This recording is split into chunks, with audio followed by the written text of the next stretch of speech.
All right, everybody. Thanks for joining us today. We are continuing our Success Leaves Clues series. We're currently digging into past presidents and looking at the attributes that we can attribute to the success that they've had. Um, Most people would admit that to reach that level in life, the president of the United States have to have some attributes that we want to dig into and see how they've used those in their life and ultimately into their presidency and beyond.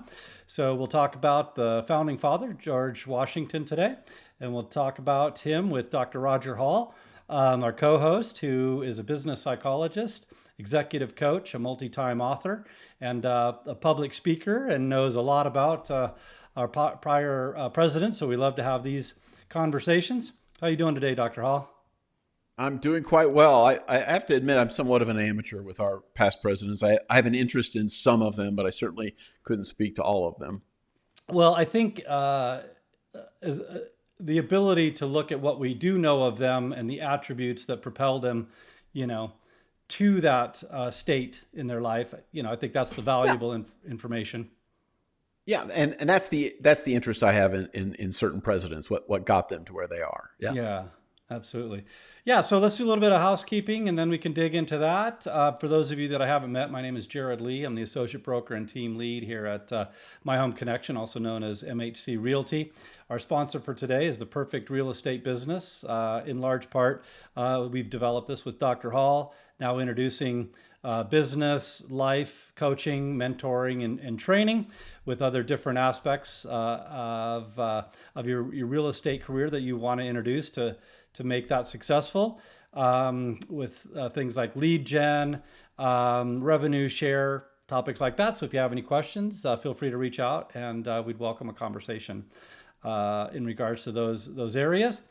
And with that, we'll bring Dr. Hall on. And I want to preface this conversation today with what we stated at the latter part of our last episode, in that I, I hope it's important. I think it's important for people to know that these people are just as human as anybody else.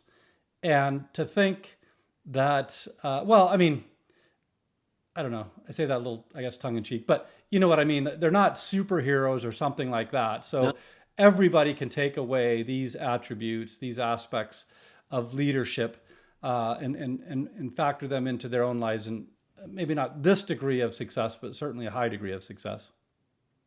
Yeah, I think it's easy for us to know that the I cannot tell a lie. I did not. I cut down the cherry tree story about Washington and lots of other apocryphal stories that we've been told about our most famous presidents. Uh, but if you do a little research and you start to look at the history, you start to realize every one of these people was a complex mix of good and bad, of weaknesses and strengths, um, moral victories and moral failings, and what it helps me to see is that ordinary men and women can really become extraordinary and world changing. And people who are presidents are a good example of that. Yeah, I think it's important to note that certainly our past two episodes, well, this one and as well as Lincoln, they didn't come from anything that would indicate that they would reach this level of success by any stretch, right? They were actually, came from uh, pretty much all aspects that would indicate that they wouldn't be this successful, and they accomplished what they did. Yeah, I mean, I think there are some of our founding fathers who had come from who were clearly superior people that had fine educations. I think Ben Franklin is a great example of that person who was head and shoulders intellectually and um, uh, yeah, intellectually above so many people. But the people like Washington were, I mean, he was a surveyor. That was his job, is to go out and help make maps and to find out where the boundary edges were of property. That was his job. That's not a lawyer. That's not a leader of some kind. This is a guy out with a compass and a sextant and some long sticks to measure things out. And he walked around, in the woods and in fields. So none of that looks like, wow, that's exactly what that's what the I would think a training for president the could be. president. Yeah.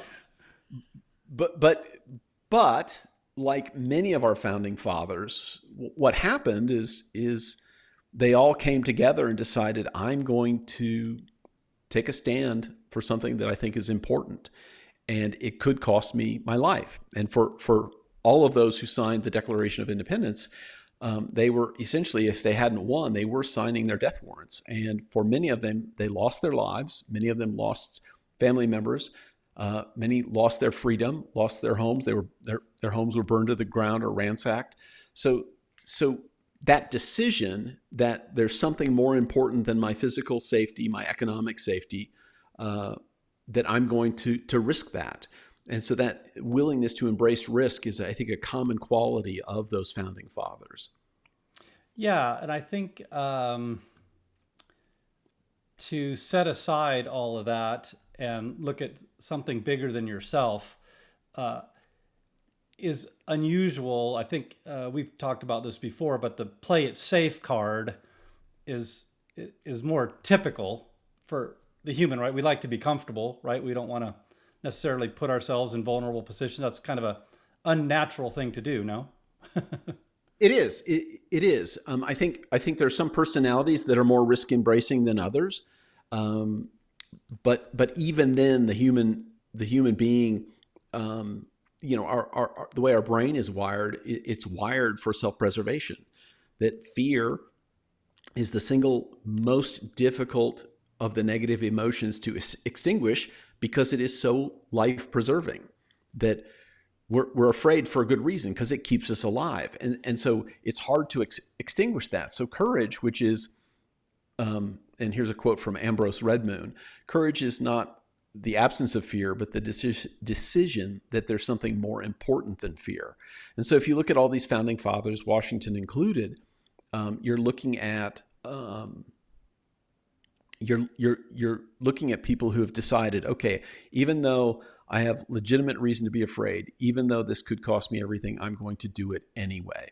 And that's not common. Lots of people, decided, okay, well, I'll just go back to England, or we'll just, we'll be loyalists so that we don't have to change the status quo.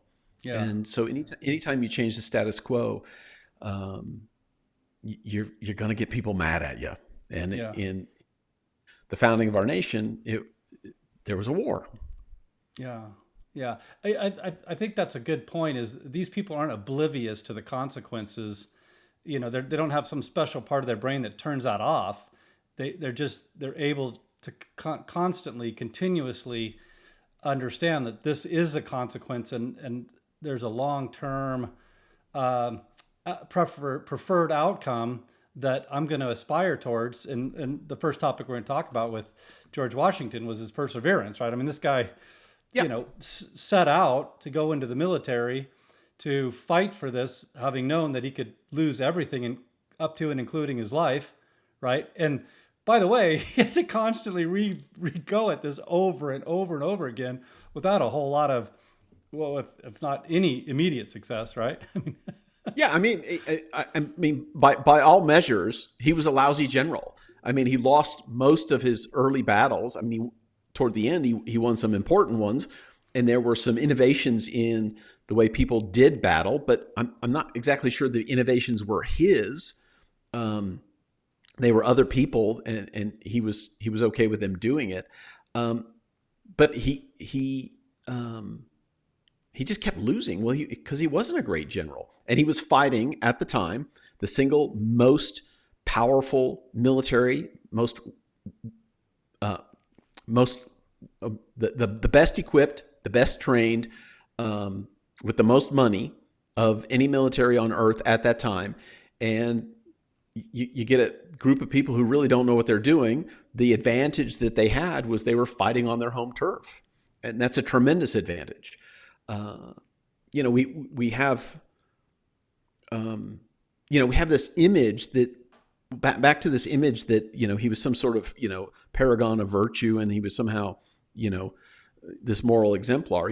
If you remember that famous scene from Crossing the Delaware on Christmas night, and there's a famous painting of it, and what wise words did he have to say? What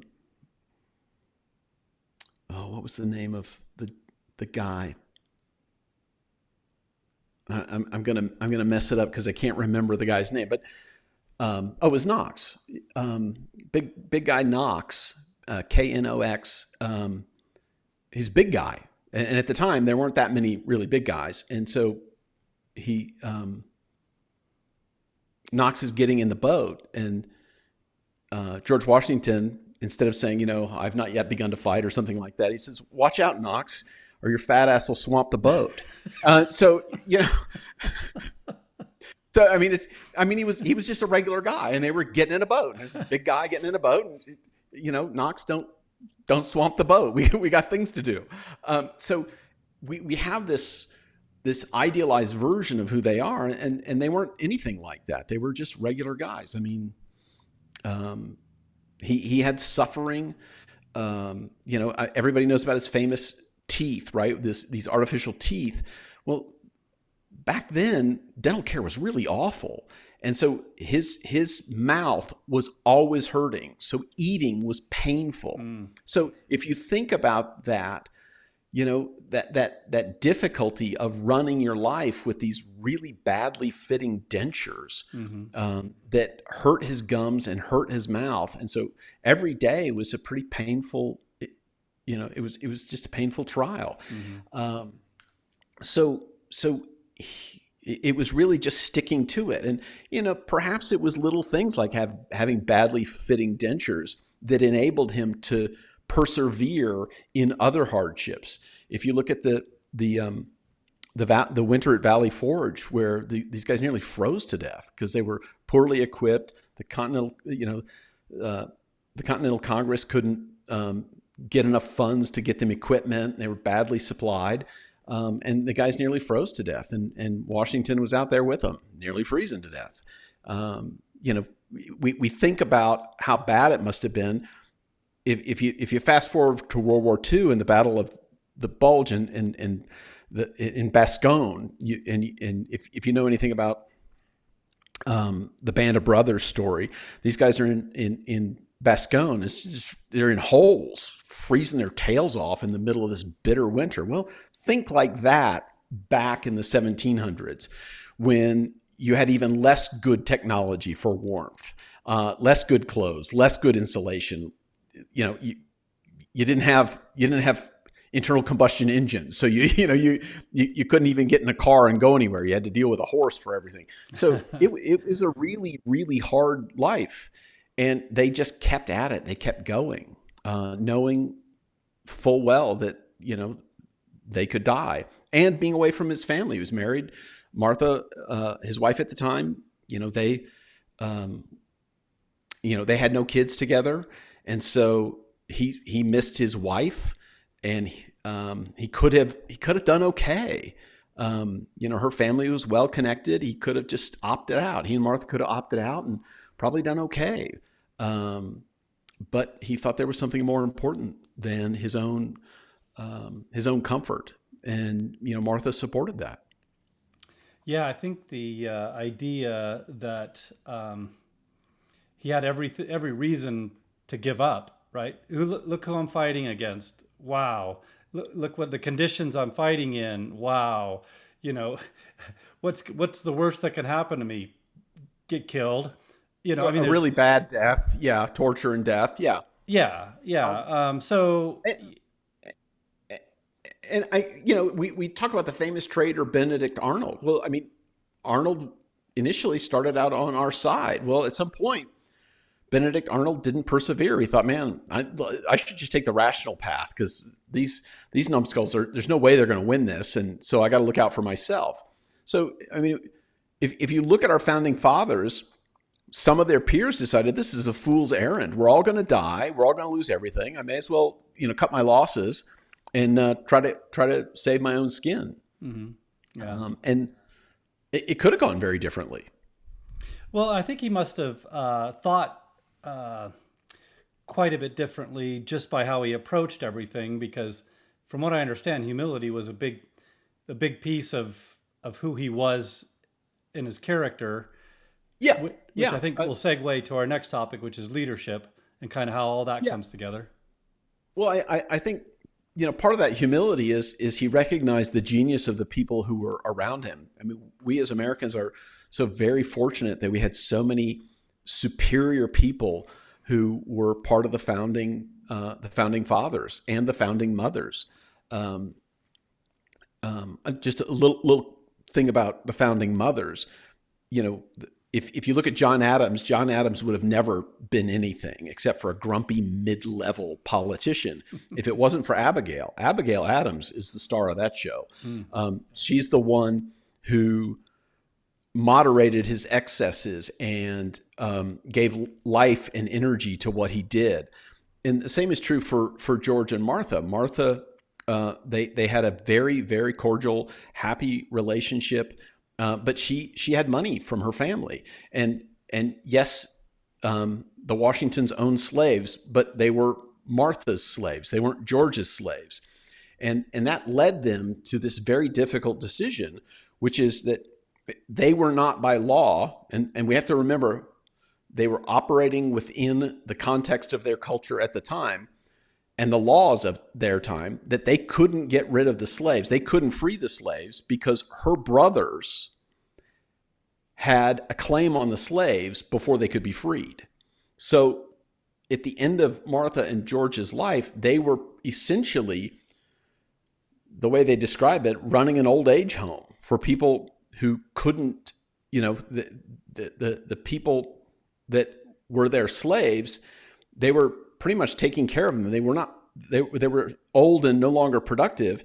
And so it really was, how do I take care of this responsibility that I have?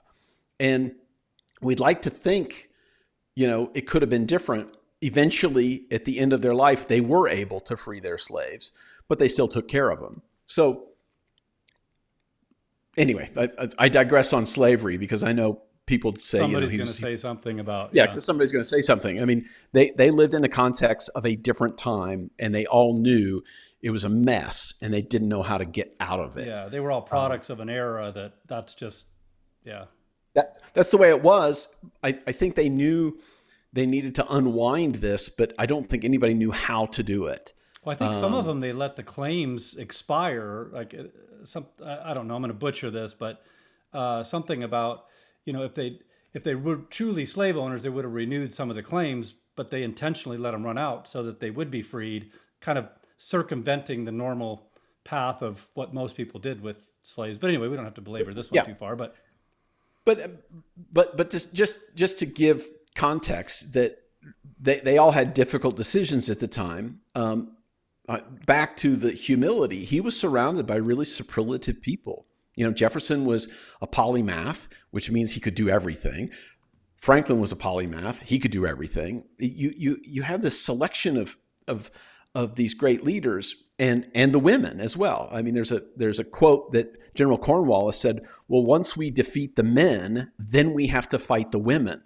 And so the women who were, probably get less ink in print, were a vital part of those trusted advisors. And these women had important roles in advising their husbands in these positions. I guess I also want to say, we also borrowed these really incredible people. And one that comes to mind is Lafayette, who was a Frenchman who came and helped us. And that's why there's so many towns in the United States named Lafayette, because it was named after this French general. And he really, really was a remarkable general. And we owe an incredible debt to him. Sad story. He went back to France, and then this was during the French Revolution. And because he was an aristocrat, he was imprisoned and nearly beheaded. Mm-hmm. So here we have this person who, on our side of the Atlantic, we view as a hero, and we're indebted, our freedom we are indebted to because of his brilliant work as a general. And then he went back to his own home country and nearly got killed and was imprisoned. So, I mean, it's history is pretty complex. So anyway, Washington had these tremendous advisors, and then we never had a president before. The last time any republic had been started was in the Roman Republic, and there was no idea that there would be term limits. They didn't know what to call the president. You know, they ended up with Mr. President, but they thought they would call him Your Excellency or Your Highness. I mean, they didn't know what to call him, but he said Mr. President, and that kind of leveled the playing field so that he wasn't a piece of royalty. But he created many of these traditions, and one of the traditions that didn't become a law until the 1940s was that you would only have 2 4-year terms. And you know, if you look at historians from other parts of the world, they say there have only been 2 leaders who have walked away from ultimate power. One was Cincinnatus, who was the leader of the Roman Republic, who at some point walked away and went back to his farm, and George Washington, who everybody wanted him to come back. Mm-hmm. You know, we didn't have a multi-party system. Everybody was voting for Washington. Yay, Washington! Mm-hmm. And he said, no, it's time for me to go back to the farm. And so he left and went back to Mount Vernon, which was the name of his farm, and lived out the rest of his life. And so he didn't love power. He used power, but he wasn't intoxicated by power. And I think that you can't interact with power without becoming intoxicated by it unless you have some serious humility. Yeah, and I think that we should all acknowledge, hopefully the listeners here, that the level of humility that he had hundreds of years later still, in large part, determines how we, as this experiment that America is, operates. He set the stage for all that. Like you said, there was no president. He brought a cabinet together with advisors instead of feeling like, you know, he was somebody like a monarch or, you know, what have you, that just told everybody what to do and didn't have input. To this day, we're still doing that leaders, presidents do step away from office and don't try to hold on to power. I mean, all that stuff, you know, somebody's going to argue about that somewhere here, I'm sure. But anyway, generally speaking, he set the stage from a humble position during his presidency. This transformed America. And until Franklin Delano Roosevelt, every president respected that 2-term limit as a tradition. And it was only Franklin Delano Roosevelt who ran for more than 2 terms. In fact, he ran for 4 and won 4.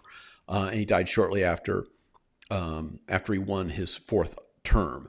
And that's when Truman came to power. But all of that is because of Washington. The decisions that he made, the way he conducted himself. So we have a peaceful transfer of power. There has not yet been a president who has fought to remain. I know there are people who will say what happened in 2021 was evidence of the president maintaining power. But if we look at what happened, another president took power, and there was a riot, and people did wrong things, but the president left. He didn't invoke martial law. He didn't he didn't kill his adversary. He left. So in 250 years, we have continually had a successful transfer of power. All of that is because of George Washington. Yeah. Isn't that amazing that the way he set the stage to this day has such a profound effect on how we conduct ourselves in the United States, certainly on the political side and in a lot of other aspects of our lives too. I think Washington, the founding father, I think a lot of people take a lot of encouragement from how he chose to lead, and we can move on to the next subject or attribute, I guess. And I think the first 2 play into this is why he was such a great leader, and in large part because of the prior 2. Yeah, I think he had tremendous moral character. I mean, he made really good decisions that inspired people to follow him. There's this story that there was going to be a rebellion of the military and they were going to, because they hadn't gotten paid, and so they were going to take over the government. And he read his farewell address, and as he's starting to read it, he says, my fight for my country has taken much from me, including my eyesight. And so he brings out a pair of reading glasses, and nobody had ever seen him use these before. And this was at the time, quite an admission of weakness in public, that you needed reading glasses. And it nearly brought the men who were about to rebel against the new government, it nearly brought them to tears. And he, because of the power of his presence and because of his visible character, he put down a rebellion just by bringing out reading glasses. I mean, that's an incredible story, but you don't get that. It's not theatrics that did it. It's that people loved him so much because of who he was, that bringing out reading glasses made them realize, okay, we're being selfish here. This guy has given everything. We can give a little bit more. Yeah, and people don't follow people like that or respond to things like that without a profound feeling towards that person, right? If Washington was about himself and climbing the ladder and doing things that only benefited him, those readers wouldn't have meant a thing. Like, whatever, okay, you're an old guy, right? Who cares? No political consultants who are trying to make sure your brand is consistent are going to give advice if you don't have the substance underneath. And he had the substance underneath. Yeah. Well, I think that's a great way to wrap it up. We're just a little bit before the 30 minutes, so that'll give us time to close things out. But I think your comment there just kind of summarizes everything I've come to learn about who George Washington was and how he conducted himself prior to his presidency, during his presidency, and the after effects of our country. Again, hundreds of years later, it's kind of crazy. Yeah, 250 years later, more than 250 years later, or almost 250 years later, from the Declaration of Independence, marking our the beginning of our nation. It's coming up pretty quick. It's coming up. Yeah, it is exciting. It is. That we've lasted this long is quite unusual. We're a republic that's lasted longer than I think any other republic in history. So let's see if we can keep this ball rolling. Well, last time we were talking about Lincoln, and in the research that I did, I personally haven't found a prior president that I kind of appreciated and respected as much as him. And you made a comment about Washington, and your perspective on him, and I can totally see now, doing some research on him, why you would put him, right there, because I would put him above Lincoln. I mean, there are things about Lincoln that are completely exemplary, but we would not have a country if it wasn't for Washington, and we would not have the country that runs the way it does now if he had not stepped away when he did. And we have so much debt that we owe him because of those early decisions. Yeah. And, I'll just wrap things up. I wasn't going to comment on this, but I think I will. Back to the nobody's perfect thing. And if people are beating up on Washington for being a slave owner, whatever it was, I think it's important to note that we're all human and we all live the life that we live in large part because of, where we're at in time, what the era is, what the culture is, and to diminish who he was during his life based upon something like that. I guess I just challenge you to look at the other things, that he did during his life. And anyway, that's all. Yeah, I think if we were to look at kings like Darius and Cyrus and Xerxes, Artaxerxes, people from those Persian empires, if we looked at their lives, we would say, oh my gosh, these people were awful. But so much of what Western civilization is based on came from those monarchs from Yeah. 3,000 years ago. So we are indebted for the good, and if we have some humility, we realize much of the good that we have is based on fundamentally flawed people who brought forth their best They did. and did their best in the context of their times. Yeah, absolutely. Beautiful. Beautiful. Well, as we normally wrap up, we do want to make sure that folks know how to get a hold of you and where your resources are. So feel free. Yeah, you can learn about me at my website, drrogerhall.com, drrogerhall.com.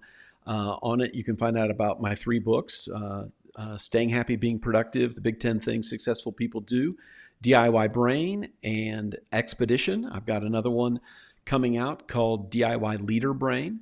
I also have an online course called Freak Out. If you'd like to spend 10 hours to learn how to manage and overcome your anxieties so that you can lead a more productive life, that course may be for you.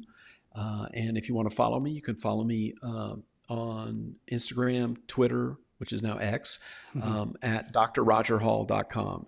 And that's spelled out, Dr. DOCTOR, rogerhall.com. Excellent. Excellent. All right. Again, Dr. Hall, this is all a great series. I'm really enjoying digging into, what attributes of people that most brings them to the levels of success that we see currently talking about the ex-presidents. Of course, we'll get into other folks as well, but I think this is a beautiful series, and I appreciate you coming on and sharing your knowledge. Thank you for inviting me. It's a great partnership. Thank you, Jared. Absolutely. All right. Other than that, guys, we'll wish everybody a blessed one. Take care.